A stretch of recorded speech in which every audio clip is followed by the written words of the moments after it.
মাঘে রমজানে একটা ছোট্ট নেক আমল করলে আল্লাহ তাআলা 70 থেকে 700 গুণ পর্যন্ত সওয়াব দান করবে। তুমি যদি রমজানে এক খতম কোরআন তেলাওয়াত করতে পারতা, আল্লাহ তো 70 থেকে 700 গুণ সওয়াব তোমার দিত। ওই কোরআন তুমি পড়তে পারবা না, তোমার মাঝে কি কোনো মায়া লাগে না, মোহাব্বত লাগে না? আরে গত রমজান মাসে আমি যেই মসজিদে তারাবির নামাজ পড়াই, আমি তাকে দেখছি আসরের নামাজের পরে আমার 2টা মুসল্লি আল্লাহর কোরআন কুইলা কোরআনের দিকে ছায়া ছায়া কান্দে। আরেকজনরে দেখলাম কোরআন শরীফ বুকের ভিতরে চাপ দিয়ে দূরে দূরে কান্দে। আমি জিগাইলাম, ও মুসল্লি বাবা, আপনি কান্দেন কেন? আমার দিকে তাকে কই, হুজুর আপনি না বলছেন রমজানে অধিক পরিমাণ সওয়াব দেয়, আল্লাহ বান্দারে পবিত্র করে পুত করে। হুজুর আমি আল্লাহর কোরআন পড়তে পারি না, আমি তো এই সওয়াব থেকে দূরে থাকবো, বঞ্চিত হব। হুজুর আমার আল্লাহকে আমারে সওয়াব দিত না। আমি বলছি, হ্যাঁ, কোরআনকে যেহেতু মুহাব্বত করেছে, আমার নবীজির ঘোষণা ছিল যে এই ব্যক্তি আল্লাহ তাআলার কোরআন তেলাওয়াত করবে, ওই ব্যক্তিকে আমার আল্লাহ তাআলা নাজাত প্রদান করবে। নবীজির সাহাবী যুদ্ধে আহত, আত্রা তুইলা কই, ইয়া রাসূলুল্লাহ, আমি তো দুনিয়ার জমিনের মধ্যে চোখ দিয়া দেখি না, তো আমি আল্লাহর কোরআন তেলাওয়াত করব কেমনে? আমার নবী বলেছে, সাহাবী তুমি আল্লাহ তাআলার কোরআনকে মুহাব্বত করবা। ওই সাহাবী বলে, আমার নবীজির উপর কোরআন নাযিল হওয়ার পর আমার নবীজি আমার বাড়ির পাশে একটা পাথরের মধ্যে কোরআন খোদাই করে করে লিখে রাখছে। আমি প্রত্যেকদিন আসা যাওয়ার পথে ওই কোরআনকে দেখে দেখে চুম্বন করতাম, মুহাব্বত করতাম, জড়াইয়া ধরতাম। আর আমার আল্লাহ তাআলা এটার বরকতে আমার চোখের শেফা দান করে দিছে। কোন সুবহানাল্লাহ। এই জন্য আমার বাবাজিরা, পর্দার অন্তরালের মা বোনেরা, রমজান আসার আগে নিজেকে প্রস্তুত করেন। সর্বনিম্ন 1 খতম কোরআন আপনি তেলাওয়াত করবেন মাহে রমজান মাসে, কারণ এই কোরআন তেলাওয়াতের বরকতে আল্লাহ তাআলা আপনারে নাজাত দিবে, আল্লাহ তাআলা আপনার রহমত বরকত দিয়ে ভরপুর করবে। আরো কিছু নিয়ামত আছে। হুজুর কেমন নিয়ামত জানতে চাই? নবী আমার বলে, উম্মত, আল্লাহ তাআলার নিয়ামতের শুকরিয়া আদায় করার জন্য ওই শুকরিয়া আরেকটা মাধ্যম হলো আমার আল্লাহকে সেজদা দেওয়া। যখন বান্দা নামাজের মাধ্যমে আল্লাহ তাআলার সেজদা দেয়, সুবহান রাব্বিয়াল আযীম, সুবহান রাব্বিয়াল আলা বলে, আমার আল্লাহ তাআলা ওই বান্দার শুকরিয়া আল্লাহর কাছে কবুল করে নেয়। সাহাবী প্রশ্ন করে, নবী গো, আর কেমন বরকত দেয় আপনি বলেন না? বলে, 3 নাম্বার আরেকটা বরকত আমার আল্লাহ তাআলা দেয়, ওটা হলো রিদার রব্বি ফি রিদাল ওয়ালিদাইন। আম্মা আব্বার সন্তুষ্টিতে আমার আল্লাহ সন্তুষ্টি হয়ে যায়। এই 3টা কাজ যদি আল্লাহর কোন বান্দা করতে পারে, আমার আল্লাহ তাআলার শুকরিয়া আদায় হবে, আল্লাহ তাআলার প্রশংসা আদায় হবে। আসলে আমার বাবা ভাইয়েরা, বন্ধুরা, আমরা সবাই মুহাব্বত নিয়ে ইবাদতের আশায় আল্লাহ তাআলার কোরআনুল কারীমের তেলাওয়াত করি, আর মুহাব্বতে জোরে জোরে করি। বাজানো আমার আল্লাহ তাআলা জানে দেয়, বান্দা আমি আল্লাহর নিয়ামতের শুকরিয়া আদায় করবা যদি তোমরা আমি আল্লাহ তাআলার ইবাদত করো। যদি আমি আল্লাহ তাআলার ইবাদত করো, আমি আল্লাহ তাআলার শুকরিয়া আদায় করো। আমি জানতে চাই রে বাবারা, নামাজ, রোজা, হজ, যাকাত, দান, সদকা, যত রকমের ইবাদত আছে, আপনারা বলেন এই সকল ইবাদত করি আমরা একজনের জন্য, তিনি কে? এই জন্য আল্লাহ তাআলার নিয়ামতের শুকরিয়া কেন আদায় করবেন? আমি আপনাদেরকে সাবলীল ভাষায় বলার চেষ্টা করি। আমার বাবারা, আল্লাহ তাআলার নিয়ামতের শুকরিয়া কোন আল্লাহর বান্দা যদি আদায় করে, আমার আল্লাহ তাআলা বান্দার নিয়ামত বাড়ায়া দেয়। হুজুর কেমন নিয়ামত বাড়ায়া দেয় আমরা জানতে চাই। আমার দয়াল নবী রাহমাতুল লিল আলামিন নবী বলে, উম্মত আমার, দুনিয়ার জমিনে আল্লাহর কোন বান্দা যদি তার জবান দ্বারা আল্লাহ তাআলার শুকরিয়া আদায় করে, আমার আল্লাহ তাআলা 1 নাম্বার বান্দার হায়াত বাড়ায়া দেয়, হায়াত বাড়ায়া দেয়। 2 নাম্বার, আল্লাহ তাআলার কোন বান্দা যদি আমার আল্লাহ তাআলার নিয়ামতের শুকরিয়া আদায় করে, আমার আল্লাহ তাআলা ওই বান্দার রিজিকের মধ্যে বরকত দেয়, কামাই রুজিতে বরকত দেয়। 3 নাম্বার, ওই বান্দা যখন আমার আল্লাহ তাআলার শুকরিয়া আদায় করে, আমার আল্লাহ তাআলা ওই বান্দাটারে কঠিন কোন মুসিবতে থাকলে মুসিবত থেকে উদ্ধার করে দেয়।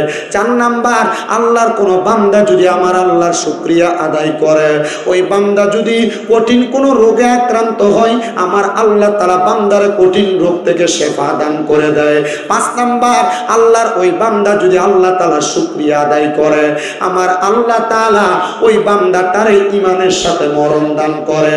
আল্লাহর বান্দা যদি আল্লাহ তাআলার নিয়ামতের শুকরিয়া আদায় করে, ওই বান্দাকে কবরে রাখার পরে দুনিয়ার মানুষ দেখবে তার কবরটা একবারে মাটির বিছানা, কিন্তু না না না, আল্লাহর রহমতের 3 জন ফেরেশতা ওই বান্দার কবরে জান্নাতের বিছানা বিছিয়ে দেয়। কোন সুবহানাল্লাহ। আমার মুসলমান ইমানদারেরা গভীর মনোযোগ দিবেন, এটা 6 নাম্বার পুরস্কার। যদি আপনি আল্লাহ তাআলার শুকরিয়া আদায় করেন, আমার আল্লাহ তাআলা আপনারে প্রদান করবে। আসেন 7 নাম্বার পুরস্কার। ওই কবরে 3টা প্রশ্ন করা হবে। আল্লাহর কোনো বান্দা যদি দুনিয়াতে আমার আল্লাহ তাআলার শুকরিয়া আদায় করে, আল্লাহ তাআলার প্রশংসা করে কবরে যায়, আমার আল্লাহ তাআলা ওই বান্দাটারে কবরের মধ্যে সওয়ালের জবাবের সম্মুখীন করবেন না। বলে কেন কেন কেন? বান্দা যখন দুনিয়াতে আল্লাহ তাআলার শুকরিয়া আদায়কারী বান্দা হইয়া কবরে যাবে, আমার আল্লাহ তাআলা বান্দার চেহারার মধ্যে এমন একটা নূরের তাজাল্লি দেখাইয়া দিবে, বান্দার নূরের তাজাল্লি দেইখা ফেরেশতারা বুঝবে এটা ঈমানদার, এটারে সওয়াল জবাব করা লাগবে না, কারণ তার চেহারার মধ্যে তার সওয়ালের জবাব ভেসে থাকবে। আরো মোহাব্বতে কন্যা সুবহানাল্লাহ। এ আমার মুসলমান ইমানদারেরা, শুধু এইটা করা হবে না। 8 নাম্বার পুরস্কার, বান্দার কবরের মধ্যে যখন আপনাদের এলাকার কোনো মানুষ আপনারা মাটি দেন, ওই কবরের মধ্যে রাখার পরে বিসমিল্লাহি ওয়া আলা মিল্লাতে রাসূলিল্লাহ বলে শোয়া, কবরের মধ্যে বাঁশগুলা দিয়া চাটাইগুলা দিয়া আপনি যখন মাটি দেন, মিনহা খলাকনাকুম ওয়া ফিহা নুঈদুকুম ওয়া মিনহা নুখরিজুকুম তারাতান উখরা বলে মাটি দেওয়ার পরে ওই কবরের মধ্যে কোনো লাইটের আলো থাকে না। আমার আল্লাহ তাআলার বান্দা যদি আল্লাহর শুকরিয়া আদায় করে, ওই বান্দার চেহারার মধ্যে কপালের মধ্যে ঈমানের একটা নূর জ্বালায়া দিবে, বান্দার কবর তার ঈমানের নূর দ্বারা আলোকিত হয়ে যাবে। জোরে সোরে বলি সুবহানাল্লাহ। শুধু এইটা না রে দুনিয়ার মুসলমান, ও চাল্লার বাবারা, বান্দা কবরে যাওয়ার পর হাসরের ময়দান নামক একটা জায়গা থাকবে। ওই হাসরের ময়দানে বান্দা তাকে দেখবে মানুষ গ্রামের সাগরের মধ্যে সাঁতার কাটতেছে, কারণ বুক পরিমাণ, কারণ নাভি পরিমাণ ঘাম আর ঘাম, বান্দার মাথার উপরে সূর্যের তাপ পড়তেছে। বান্দা যদি আল্লাহ তাআলার শুকরিয়া আদায়কারী বান্দা হয়, আমার আল্লাহ তাআলা বান্দার কবরের মধ্যে যখন ওই হাসরের ময়দানে মানুষ কষ্ট পাবে দেখবে, আল্লাহ তাআলার শুকরিয়া আদায়কারী বান্দাটারে আমার আল্লাহ লেওয়ায়ে হামদের পতাকার নিচে জায়গা করে দিবে। লেওয়ায়ে হামদের পতাকা হইল প্রশংসার একটা পতাকা, যেই পতাকার নিচে মানুষ স্থান পাবে যদি দুনিয়াতে আল্লাহর বান্দা আল্লাহর ইবাদত করে, আল্লাহর শুকরিয়া আদায় করে, তাহলে ওই লেওয়ায়ে হামদের পতাকার নিচে জায়গা পাবে। ওই পতাকা যদি মাথার উপরে থাকে রে মুসলমান, বান্দাটা কবরে যাওয়ার পর হাসরের ময়দানে সূর্যের তাপ সে পাবে না, কারণ আমার আল্লাহ তাআলা বান্দা শুকরিয়া আদায় করে আমার আল্লাহ সন্তুষ্টি অর্জন করেছে। আর 10 নাম্বার পুরস্কার, বড় আরামদায়ক পুরস্কার, বড় মজাদার পুরস্কার। সাহাবায়ে কেরাম বলে, ইয়া রাসূলুল্লাহ কেমন পুরস্কার? আমার আল্লাহ তাআলা আমার নবীর মাধ্যমে জানিয়ে দেয়, ওই পুরস্কার হইল ফুলসিরাতের পার। ফুলসিরাতের পার, মানুষ ফুলসিরাত পাড়ি দিতে বড় কষ্ট হবে, বড় ভয়ঙ্কর, কিন্তু আল্লাহর বান্দা যদি আল্লাহ তাআলার শুকরিয়া আদায় করে, আল্লাহ তাআলার প্রশংসা আদায় করে কবরে যায়, ফুলসিরাতের পারে যাইয়া বিসমিল্লাহ বলে তার ডান কদম রাখবে, আলহামদুলিল্লাহ বলে চোখটা খুইলা দেখবে বান্দা ফুলসিরাতের ওই পার থেকে এই পার হাজির হয়ে গেছে। কিন্তু ফুলসিরাত এমন ভয়ঙ্কর জায়গা, একবারে সুতার চুলের চাইতে চিকন জায়গা, তরবারির চাইতে ধারালো জায়গা। বান্দা আল্লাহ তাআলার শুকরিয়া আদায় করার কারণে আমার আল্লাহ তাআলা বান্দারে 20 দিন নেয় ফুলসিরাতটা পার করে দিবে। এবার আপনারা বলেন, আমরা আল্লাহর বান্দা হইয়া আমরা বেশি বেশি আল্লাহ তাআলার শুকরিয়া আদায় করার দরকার আছে না নাই? এ দুনিয়ার মুসলমান, হযরতে জাবির ইবনে সামুরা রাদিয়াল্লাহু তাআলা আনহু আমার নবীকে প্রশ্ন করে, ইয়া রাসূলুল্লাহ, আপনি বলেন না আল্লাহ তাআলার শুকরিয়া আদায় করে কিভাবে? আমার নবী কয়, তিনটা মাধ্যমে আল্লাহ তাআলার শুকরিয়া আদায় করা যায়। নবী গো, কোন তিনটা মাধ্যম? বলে, এক নাম্বার হলো তেলাওয়াতুল কোরআন। আল্লাহ তাআলার কোরআন যদি কেউ তেলাওয়াত করে, আমার আল্লাহ তাআলার শুকরিয়া আদায় হয়ে যায়। কিন্তু ব্রাহ্মণপাড়া এলাকার খলিফা পাড়ার কত মহিলারা গত রমজান মাসে কোরআন শরীফ যে তাকের উপর রাখছে, এখনো পর্যন্ত কোরআন শরীফটা খুইলা দেখে নাই। এমন অনেক মানুষ আছে বাংলা শিক্ষিত, আল্লাহ তাআলার কোরআন তেলাওয়াত করতে পারে না। এমন অনেক মানুষ আছে প্রশ্ন করলে বলবে, হুজুর আমি কোরআন পড়তে পারি না, আমার সংসারের হাল ধরতে যাইয়া আমি কাজকর্মে লিপ্ত ছিলাম, এই জন্য আল্লাহ তাআলার কোরআন আমি পড়তে পারি নাই, শিখতে পারি নাই। আব্বুজি রে, তোমার কি মনের মধ্যে মায়া লাগে না? সামনে মাহে রমজানুল মুবারক আসতেছে। মাহে রমজানে একটা ছোট্ট নেক আমল করলে আল্লাহ তাআলা 70 থেকে 700 গুণ পর্যন্ত সওয়াব দান করবে। তুমি যদি রমজানে এক খতম কোরআন তেলাওয়াত করতে পারতা, আল্লাহ তো 70 থেকে 700 গুণ সওয়াব তোমার দিত। ওই কোরআন তুমি পড়তে পারবা না, তোমার মাঝে কি কোনো মায়া লাগে না, মোহাব্বত লাগে না? আরে গত রমজান মাসে আমি যেই মসজিদে তারাবির নামাজ পড়াই, আমি তাকে দেখছি আসরের নামাজের পরে আমার দুইটা মুসল্লি আল্লাহর কোরআন কুইলা কোরআনের দিকে ছায়া ছায়া কান্দে। আরেকজনরে দেখলাম কোরআন শরীফ বুকের ভিতরে চাপ দিয়ে দূরে দূরে কান্দে। আমি জিগাইলাম, ও মুসল্লি বাবা, আপনি কান্দেন কেন? আমার দিকে তাকে কই, হুজুর আপনি না বলছেন রমজানে অধিক পরিমাণ সওয়াব দেয়, আল্লাহ বান্দারে পবিত্র করে পুত করে। হুজুর আমি আল্লাহর কোরআন পড়তে পারি না, আমি তো এই সওয়াব থেকে দূরে থাকবো, বঞ্চিত হব। হুজুর আমার আল্লাহকে আমারে সওয়াব দিত না। আমি বলছি, হ্যাঁ, কোরআনকে যেহেতু মুহাব্বত করেছে, আমার নবীজির ঘোষণা ছিল যে এই ব্যক্তি আল্লাহ তাআলার কোরআন তেলাওয়াত করবে, ওই ব্যক্তিকে আমার আল্লাহ তাআলা নাজাত প্রদান করবে। নবীজির সাহাবী যুদ্ধে আহত, আত্রা তুইলা কই, ইয়া রাসূলুল্লাহ, আমি তো দুনিয়ার জমিনের মধ্যে চোখ দিয়া দেখি না, তো আমি আল্লাহর কোরআন তেলাওয়াত করব কেমনে? আমার নবী বলেছে, সাহাবী তুমি আল্লাহ তাআলার কোরআনকে মুহাব্বত করবা। ওই সাহাবী বলে, আমার নবীজির উপর কোরআন নাযিল হওয়ার পর আমার নবীজি আমার বাড়ির পাশে একটা পাথরের মধ্যে কোরআন খোদাই করে করে লিখে রাখছে। আমি প্রত্যেকদিন আসা যাওয়ার পথে ওই কোরআনকে দেখে দেখে চুম্বন করতাম, মুহাব্বত করতাম, জড়াইয়া ধরতাম। আর আমার আল্লাহ তাআলা এটার বরকতে আমার চোখের শেফা দান করে দিছে। কোন সুবহানাল্লাহ।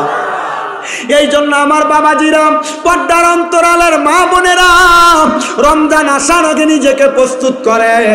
সর্বনিম্ন এক খতম কোরআন আপনি তেলাওয়াত করবেন মাহে রমজান মাসে, কারণ এই কোরআন তেলাওয়াতের বরকতে আল্লাহ তাআলা আপনার নাজাত দিবে, আল্লাহ তাআলা আপনার রহমত বরকত দিয়ে ভরপুর করবে।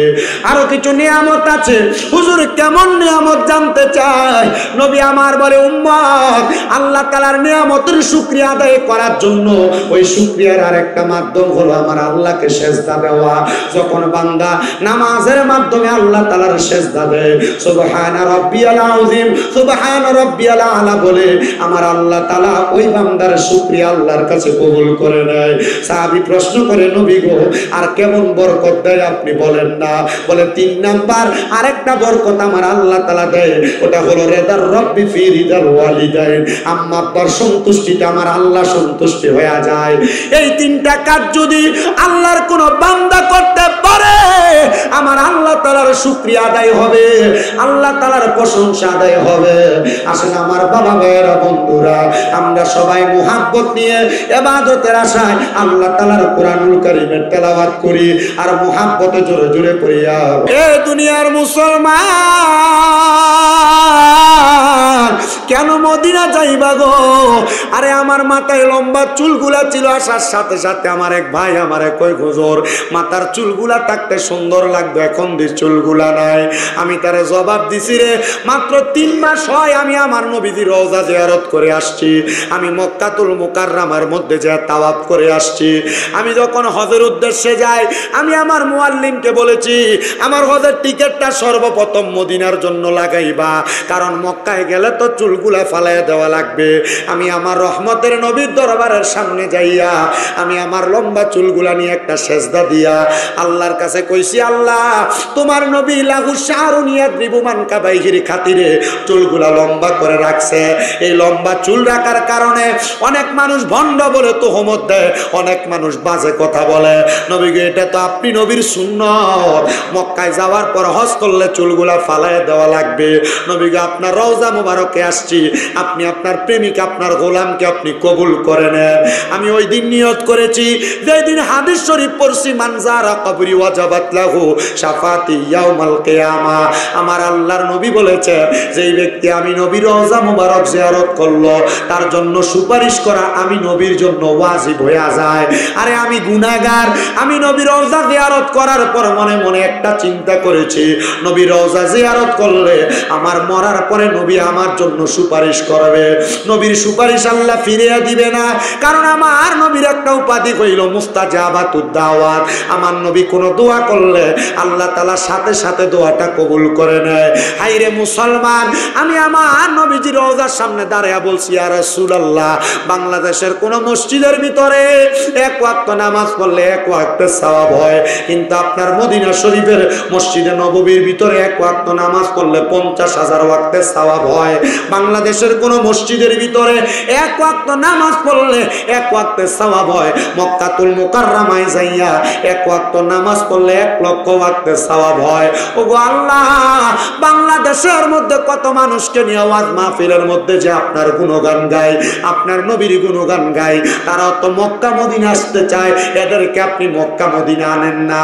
খোদার কসম করে বলি, আমি আল্লাহর কাছে এই দোয়াটা কাবা ঘর ধরে ধরে করছি। এবার আপনারা বলেন যে মক্কা মদিনা এত বরকত এত রহমত, আমরা সবাই ওই মক্কা মদিনা যাইতে চাই কি চাই না?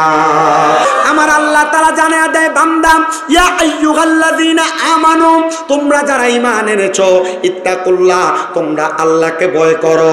এবার আমি জানতে চাই, ও ব্রাহ্মণ পাড়ার মানুষ, খলিফা পাড়ার মানুষ, আপনারা বলেন আমাদের সবার অন্তরে আল্লাহ তাআলার ভয় আছে না নাই? কাদের কাদের আছে দুইটা হাত তুলে আমার আল্লাহকে দেখায়। আল্লাহর ভয় যাদের আছে তারা কোনোদিন নামাজ ছাড়েনি। আল্লাহর ভয় যাদের আছে তারা কোনোদিন রোজা ছাড়েনি। আল্লাহর ভয় যাদের আছে তারা কোনোদিন সুদ খায়নি। আল্লাহর ভয় যাদের আছে তারা কোনোদিন হারাম খায়নি। আল্লাহর ভয় যাদের আছে তারা কোনোদিন পরের হক মাইরা খায়নি।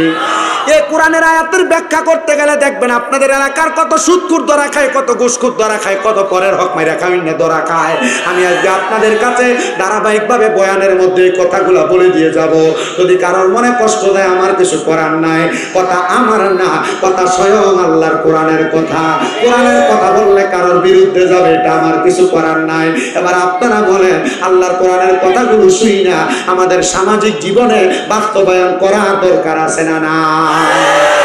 অনেকে আসের আওয়াজটা আসতে দেয়, দূরে কোন দরকার আছে না নাই? ও মুসলমান, এবার আমার আল্লাহ কয় ইত্তাকুল্লাহ, তোমরা আমি আল্লাহরে ভয় করো।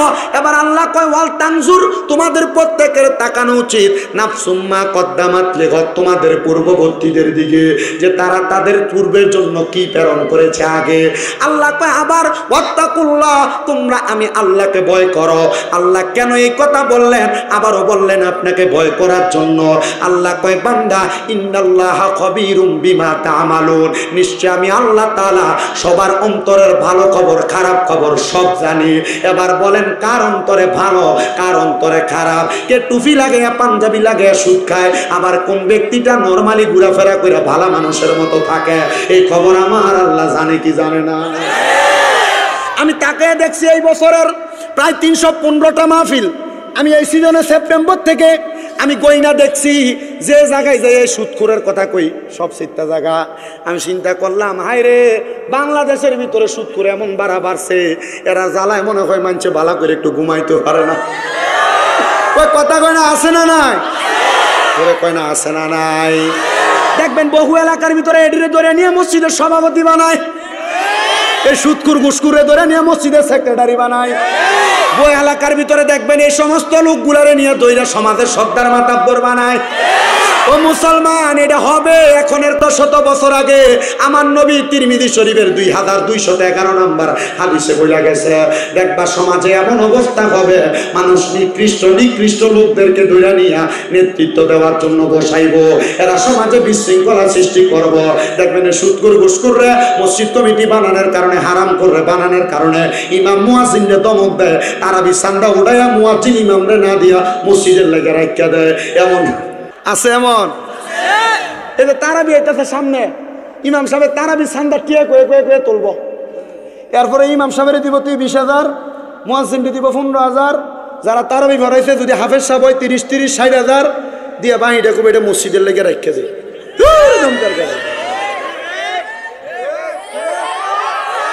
আমি চিন্তা করি এই মসজিদ কমিটির নিয়ে আল্লাহ তাআলা জালেম হিসেবে কবরের ভিতরে ইচ্ছা মতো ফিডা, কারণ তুমি তোল্লা তারাবির কথা কয়ে টিয়া তুমি রাখো মসজিদে, তোমার কে শিখিয়ে দিছে বেটা বাটফার?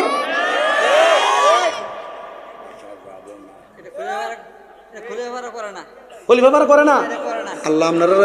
আল্লাহ আপনারা হেফাজত করুন, না যদি করতেন তাহলে কইতাম হেদায়েত করুন। আলহামদুলিল্লাহ কোন বেটা ইমামের বেতন হতে 7,000 আর 8,000 টিয়া, এক বস্তা চাউলের দাম 32 টিয়া, হিসাব করে দেখলে দেখা যাবে। বেটা বউ চাউল কিনের পরে তরকারি করতে কিনে, আর বউ যে রয়েছে হুজুরে আর বহুত খুব ভালো ভাই।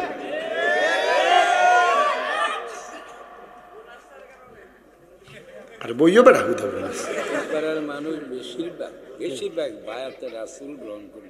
আব্বা আমার ওয়াজ আপনি মনে হুজুর চিনছেন না, আমার ওয়াজের ধারাবাহিকতা আছে, আপনি দেখেন আমি ওর ওয়াজ কই যা একটু বইয়ের নিরা, আমি শুধু কথাটি কদর কইতে সমাজের বাস্তবিক চিত্রগুলা তুলে না ধরলে এ ওয়াজ দিয়ে কোনো লাভ নেই। আমি নিজে বায়াত রাসূল গ্রহণ করি না বেটা, আমি নিজে বায়াত রাসূল গ্রহণ করি না। আর আপনারা যেটা কইছেন আমার আব্বা তরিকাপন্থী, আমার নিজের বংশ পুরাটা তরিকাপন্থী, আপনি আমার কি বুঝাইবেন?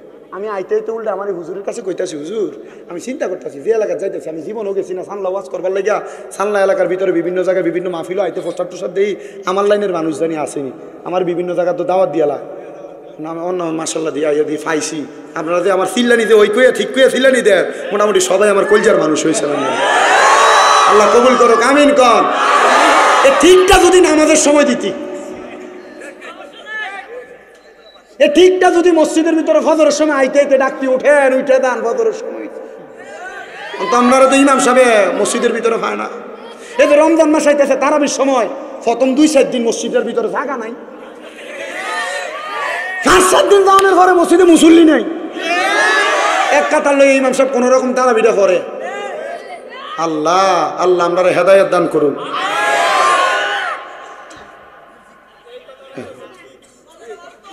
কথা বাস্তব না বাস্তব? বাস্তব কথা, আল্লাহ কবুল করেন, আমিন কন। আল্লাহ তাআলারই ঘোষণা, আল্লাহ সবার মনের খবর জানেন। বাবা নামাজও পড়বা, হারামও খাইবা, পরের হক মাইরা খাইবা, আমি তোমাদের পায়ে হাত দিয়া বলি এগুলা কইরো না, এটার কারণে আল্লাহর কাছে জবাব দেওয়া লাগবে।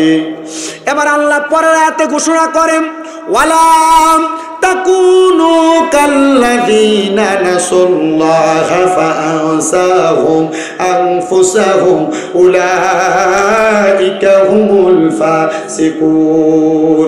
জবান খুলে উচ্চ কণ্ঠে জোরে জোরে কোন আল্লাহু আকবার। আমার আল্লাহ কয় ওয়ালা তাকুনু, তোমরা তাদের মতো হয়ো না, কাল্লাযীনা যাহারা নাসুল্লাহা নিজের কথা ভুলে গেছে, ফাআনসাহুম আনফুসাহুম আমার আল্লাহ তাদেরকে তাদের কথা ভুলে রাখছে, এরা আর কেউ না, উলাইকা হুমুল ফাসিকুন এরা হলো ফাসিক। এ দুনিয়ার মানুষ তোমরা তাদের মতো হয়ো না। ও বাবা তারা কারা? দেখবেন আমাদের সমাজে মানুষ খারাপ বলে কাদেরকে? যারা নেশা করে, যারা পরের হক খায়, যারা সমাজের মধ্যে বিভ্রান্ত তৈরি করে, মানুষ তাদেরকে খারাপ মনে করে। কিন্তু দেখবেন সমাজের বহু মানুষ, মুসলমান অনেক মানুষ দেখবেন নামাজ পড়ে না কিন্তু সুন্দরভাবে চলাফেরা করে, ঝগড়া ফাসাদ করে না, দ্বন্দ্ব করে না, এরা মুসলমান দাবি করে, এরা ফাসিক হয়ে যায়। এই ফাসিক হওয়ার কারণে আল্লাহ তাআলার পথ থেকে তারা বিমুখ হয়ে যায়, তাদের দুনিয়ার ইবাদত গুলো ভালো লাগে না, আবার ইবাদত না করতে করতে তাদের অন্তরটা একবারে শক্ত হয়ে যায়। তখন তারা যখন কোনো ভালো কাজ করে তাদের কাছে আর ভালো লাগতেছে না। তো আল্লাহ তাআলার একজন খাস বান্দা হযরতে ওয়াইসাল কারনী রাদিয়াল্লাহু তাআলা আনহু, ওনার কথা আপনারা সবাই শুনেছেন। ওয়াইসাল কারনীর আব্বাজান ছিল হযরতে আমির ইবনে আল মুরাদি। হযরতে আমির ইবনে আল মুরাদি উনি বলেন, ও দুনিয়ার মানুষের দলেরা, আমি আমের মনে মনে একদিন চিন্তা করেছিলাম দুনিয়ার জমিনে যতদিন বসবাস করব আমি আল্লাহ তাআলার ইবাদতে মশগুল থাকব। ও আমির ইবনে আল মুরাদি, আপনি কেন, আমির ইবনে জুস আল মুরাদি, আপনি কেন এই নিয়ত করলেন? উনি বলেন, আমার আল্লাহ তাআলা আমাকে আল্লাহ তাআলার পথ মতে থাকলে নাজাতের একটা রাস্তা দিয়া দিবে। বলে, হুজুর নাজাতটা কোনটা? আমার আল্লাহ কয় কোরআনুল কারীমে, লা ইয়াস্তাবি আসহাবুন নারি ওয়া আসহাবুল জান্নাহ, আসহাবুল জান্নাতি হুমুল ফাইজুন। আল্লাহ কয় বান্দা, জান্নাতি এবং দুজুকি তারা একরকম না। আল্লাহ কারা সৌভাগ্যবান? আল্লাহ কয় আসহাবুল জান্নাতি হুমুল ফাইজুন, যারা জান্নাতি তারা হলো বড় সৌভাগ্যবান। ও আল্লাহ, আপনার জান্নাত আমরা কামনা করি, জান্নাত আমরা পাইতে চাই। ও আমার খলিফাপাড়া এলাকার পর্দার অন্তরালের মা বোনেরা, দক্ষিণ চান্লা এলাকার যুবক মুরব্বী বাবারা, আল্লাহর জান্নাত এত মজার জায়গা, এত আরামের জায়গা। আমার আল্লাহর জান্নাত যখন বান্দাদেরকে প্রবেশ করাবে, বান্দাকে আহলান ওয়া সাহালান মারহাবান দুয়ুফুল্লাহ দুয়ুফুর রহমান বলে স্বাগতম জানাবে। আর সর্বপ্রথম মাছের কলিজা যারা বান্দাদেরকে মেহমানদারি করাবে। আল্লাহর বান্দা হযরতে আমির ইবনে জুস আল মুরাদি আল ইয়ামিনী, হযরতে জুন্নুন, হযরতে ওয়াইসাল কারনীর আব্বা যান, উনি বলেন, আমি আল্লাহর কাছে আরাধনা করলাম, আল্লাহ আমি রাহমাতুল লিল আলামিন নবীর সন্ধান সাক্ষাৎ পাবো কিনা আমি জানি না। আল্লাহ তোমার কাছে ফরিয়াদ, আমার স্ত্রী একজন গর্ভবতী, আমার স্ত্রীর গর্ভে একটা সন্তান আছে। আল্লাহ আমি রহমতের নবীর হাত ধরে ইসলাম গ্রহণ করতে পারবো না, তবে আমার সন্তান যেন আল্লাহর নবীর জামানায় আইসা রহমতের নবীর কাছে ইসলাম ধর্ম গ্রহণ করতে পারে। আপনারা বলেন, বাবা যদি দোয়া করে আল্লাহ ওই দোয়া কবুল করতে পারে কি পারে না?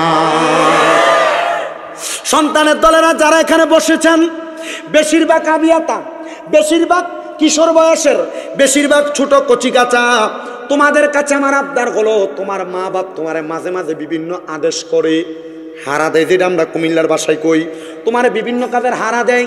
ফাঁকতাম না বলে তুমি যে কথাটা বলো, তোমার মা বাবার মনে কষ্ট যায় না, হয়তো ঠিক আছে, সন্তান মনে করে কষ্ট নেয় না, কিন্তু আমার আল্লাহ তাআলার ফেরেশতারা লিপিবদ্ধ করে রাখে এই সন্তান তার মা বাবার অবাধ্য হয়েছে।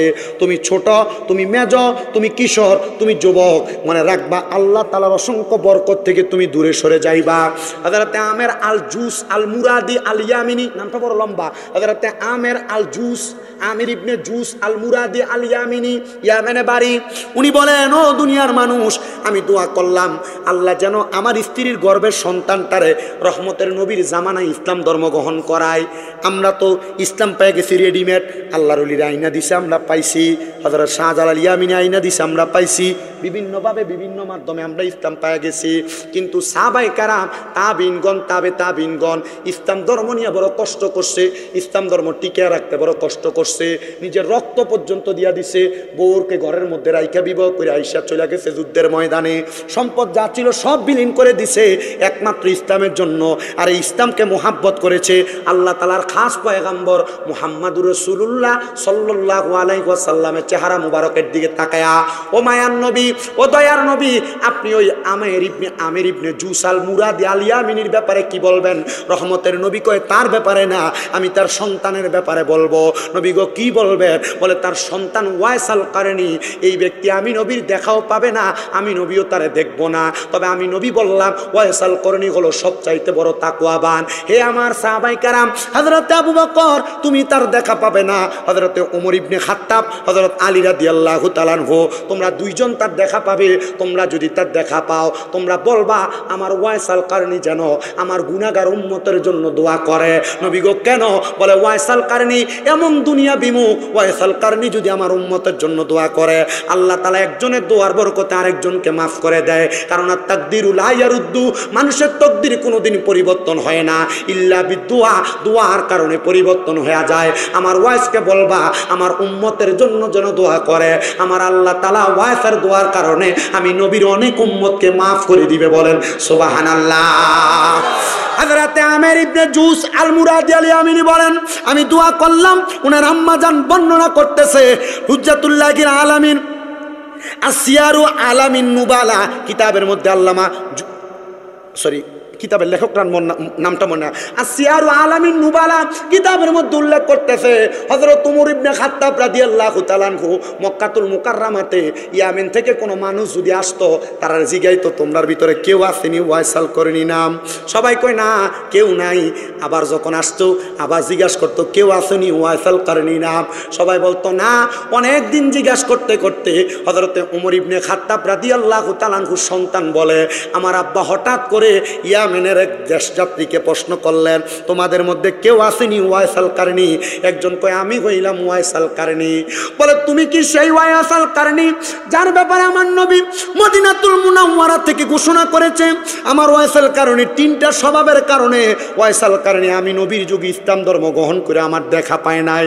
নবীর যুগে ইসলাম ধর্ম গ্রহণ করছে কিন্তু নবীর দেখা পায় নাই। সাহাবী হওয়ার সুযোগ ছিল কিন্তু সাহাবী হতে পারে নাই, তাবি হইছে। আমার নবী বলেছে আমার ওয়াইসাল কারণী হলো তাকওয়াবান, আমার ওয়াইসাল কারণী হলো তাকওয়াবান। দুনিয়ার মায়া মুহাব্বত ওয়াইসাল কারণীর ভিতরে ছিল না, ওয়াইসাল কারণীর ভিতরে ছিল আখিরাতের মুহাব্বত।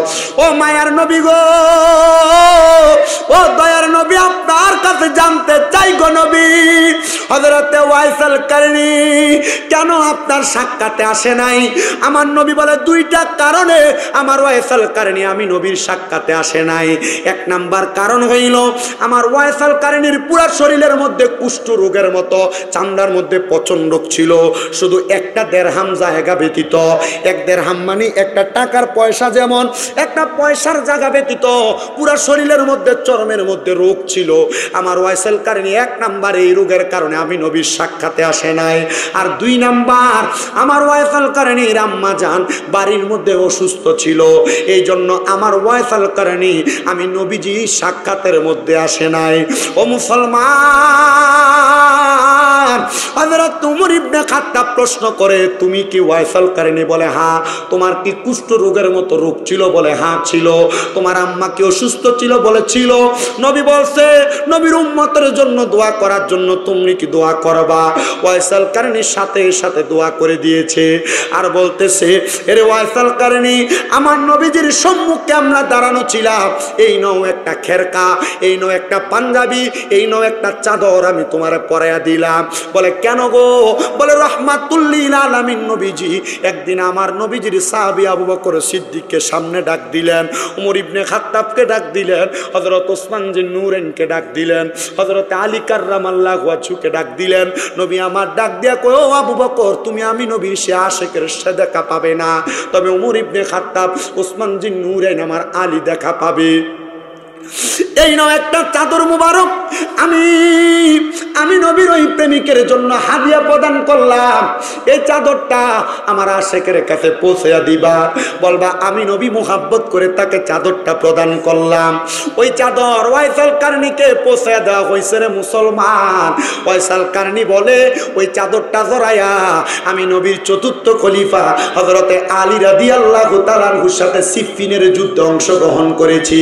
আর সিফফিনের যুদ্ধের ময়দানে অংশগ্রহণ কইরা হযরতে ওয়াইসাল কারণী দুনিয়া থেকে বিদায় হয়ে গেছে। আর আমার আল্লাহ তাআলার প্যারা হাবিব বলেছে আমার ওয়াইসাল কারণী যখন বিদায় হয়ে যাবে, ওয়াইসাল কারণী সিরিয়াতে থাকবে, সিরিয়া থেকে আমার ওয়াইসাল কারণীরে কুফা নগরীর মধ্যে গমন করানো হবে। ও মুসলমানেরা, কুফা নগরীতে গমন করাইছে রে ওয়াইসাল কারণীরে আমার নবী কেন না দেখেও মোহাব্বত করছে, না দেখেও তারে ভালোবাসছে।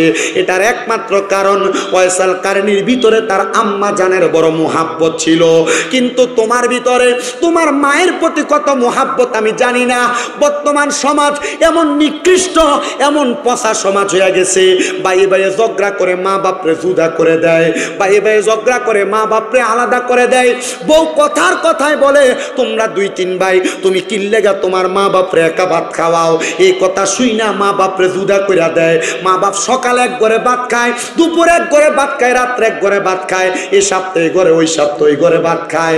সন্তান চিন্তা করে দেখো, তোমার মা বাবার ঘরে তোমরা 5-7 জন ভাই বোন, কিন্তু তোমার মা বাবা তোমাদেরকে আলাদা করে নাই, তোমাদেরকে তোমার মা বাবা বড় আরামায়েশ করে খাওয়াইছে। এটার অন্য কোনো কারণ না, সন্তানকে মা বাবা বড় মোহাব্বত করে, কিন্তু তোমার ভিতর থেকে ওই মা বাবার মোহাব্বত কেমনে সরে গেছে রে আমি জানি না, কেমনে সরে গেছে আমি জানি না।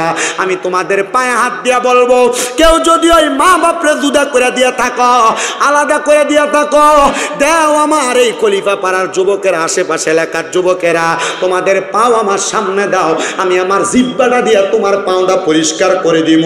তবু ওয়াদা করবা, হুজুর আমি মারে জুদা করছি, আলাদা করছি, হুজুর আজকে এখান থেকে বাড়িতে যে মা বাবার পায়ে ধরে মাপ চাইবো। অনেকে চিন্তা করে হুজুর মাপ চাইবো দূরের কথা, আমি আমার মা বাবার কাছে মাপ চাইবো দূরের কথা, আমি তো 2 ঈদের সময় মা বাবার পাঁচুয়া সালামি করি না। আরে সালাম করা না, মাঝে মাঝে যদি সুযোগ পাও আম্মা আব্বার পায়ের মধ্যে চুমা দিবা, হুজুর শিরিক হবে না, বেদাত হবে না, না না না শিরিক বেদাত হবে না। আমি যেদিন শুনছি আম্মা আব্বার কদমের কাছে সন্তান যদি ছোট হয়, আমার আল্লাহ তাআলা ওই সন্তানের দাম মর্তবা বাড়ায়া দেয়। বলে হুজুর চুমা দেওয়ার কোনো দলিল তো পাই না। আরে আব্বুজি, নবীজি যখন মক্কা থেকে মদিনাতে হিজরত করে আসছে, আমার নবীর সাহাবাই কারামদেরকে নবী মোহাব্বত করেছে, কে কি চাও বলে বলেছিলেন। একজন সাহাবী কই, ইয়া রাসূলুল্লাহ আপনার কাছে আমি কোনো কিছু চাই না, তবে একটা জিনিস আমার চাহিদা, নবী আপনি যখন মদিনা থেকে আবার মক্কাতে যাবেন, নবী আপনার সাথী বানাইয়া আমারে আপনি মক্কাতে নিয়ে যাবেন। আমার নবী বলেছে, রে সাহাবী ঠিক আছে তোমাকে নিয়ে যাওয়া হবে মক্কাতে। এর 3 দিন 4 দিন পরে আমার নবী আবার রওনা করেছেন মক্কার উদ্দেশ্যে। ওই সাহাবীর কাছে কে জানি যে খবর দিছে, তোমার নবী তো তোমারে ফেলাইয়া দিয়া মক্কায় চলে যায়। হাইরে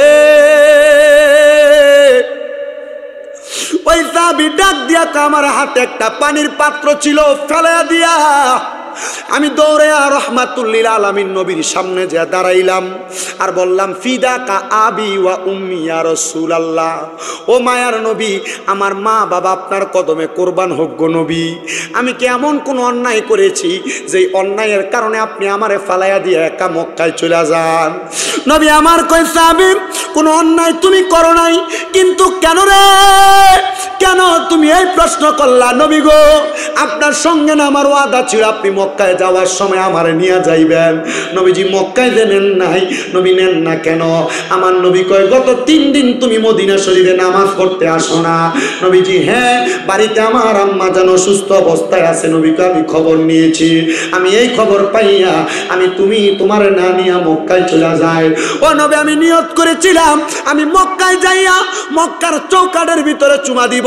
আপনাদের দুয়ার বরকতে গত 3 মাস আগে আমি আমার এই ঠোঁটগুলা দিয়া মক্কার চৌকাঠে চুমা দিছি, আমি আল্লাহর কাবা ঘরের চাদরে চুমা দিছি, আমি এই ঠোঁটগুলা দিয়া 11 বার হাজরে আসওয়াদ পাথরে চুমা দিছি, আমি ঠোঁটগুলা দিয়া রহমতের নবী রওজা মুবারকে চুমা দিছি।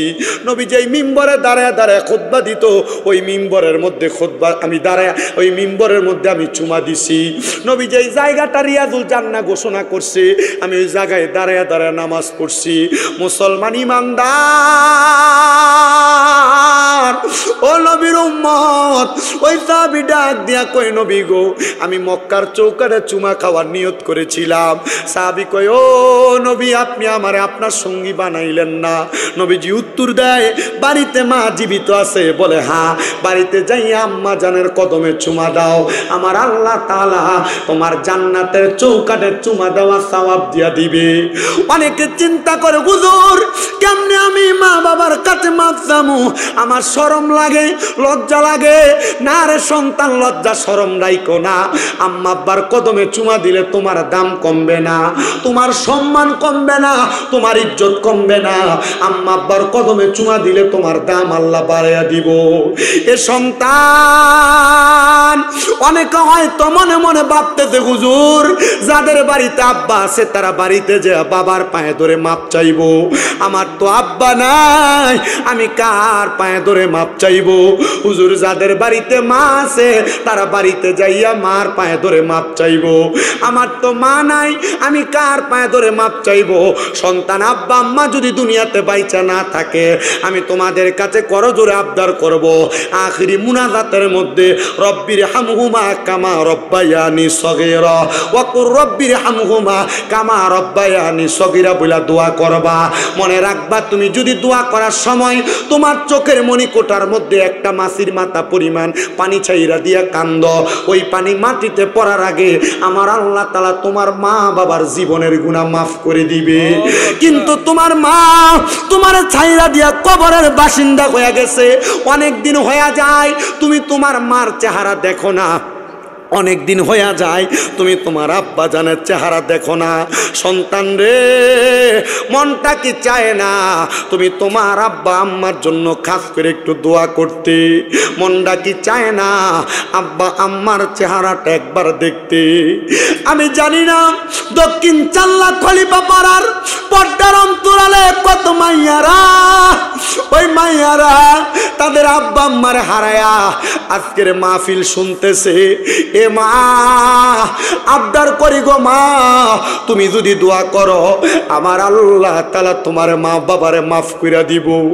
জানেন নিরে আমার কলিবা পাড়ার বাবারা, বহু সন্তানের অপকর্মের কারণে আল্লাহ তাআলা তাদের মা বাবার কবরে আযাব দেয়। আজকে যে কলিবা পাড়াতে মাহফিল হইতেছে, আপনাদের যাদের মা বাপ দাদা দাদি বংশের মানুষ কবরে, ওই কবরবাসীর রুহগুলাকে আমার আল্লাহ উন্মুক্ত করে দিছে। সন্ধ্যার পর থেকে ওই রুহগুলা মাহফিলের ডাইনে বামে সামনে পেছনে ঘুরতেছে, ভিক্ষুক যেমনে ভিক্ষা চায়। কবরবাসীগুলা, আপনি যদি আপনার মা বাপরে কবরে দিয়ে আসেন, আপনার কাছে ভিক্ষা চাইতেছে, সন্তান আমি আব্বার জন্য একটু দোয়া করো না, তোমার দোয়ার বরকতে আল্লাহ আমি আব্বারে মাফ করে দিবে। ভালোবাসি তোমায় বাবা, বুকটা যে যাইছি রে, তোমার কথা হৃদয় মাঝে পড়ছে বারে বারে। বাবা তুমি কেমন আছো ছোট মাটির ঘরে, তোমার কথা হৃদয় মাঝে পড়ছে বারে বারে। বাবা গো, ও বাবা, বাবা গো, ও বাবা।